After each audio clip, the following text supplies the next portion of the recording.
This is Rick Warren, and this is just supporting what we're talking about here. He says, as a pastor, I consider my monthly meeting with the core of lay ministers, that's SALT, this is his leadership development program. He says, I consider that to be the most important meeting that I prepare for and lead.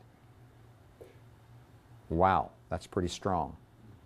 Again, Andy Stanley is in the next one.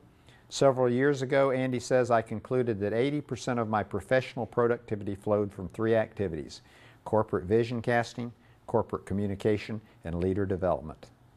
These were the 3 things that made me most valuable to my organization.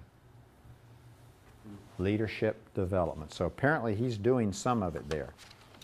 Then on the next slide, the top one, the greatest contribution of the staff is to develop its lay leaders to lead the congregation as the congregation does the ministry. Now this raises 6 questions, and these are, I've designed these to hammer your audience.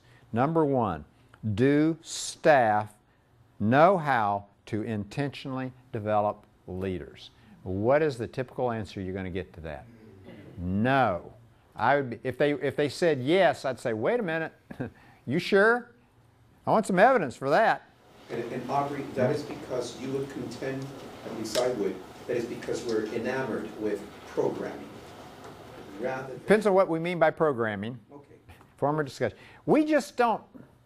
I think that Satan is probably, just like he's trying to keep people from involvement in ministry, I really, this is hard on that builder generation, but he's convinced them somehow that the pastors do the ministry and not them. That's, ultimately, that gets back to the devil.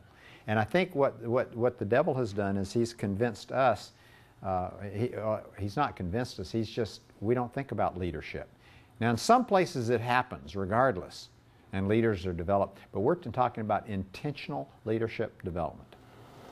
Because that's what I see in mainline denominationalism. Okay. That the pastors end up being great program folks. Yeah. And so we're supporting programs, but we're really not developing leadership. Yeah. Yeah.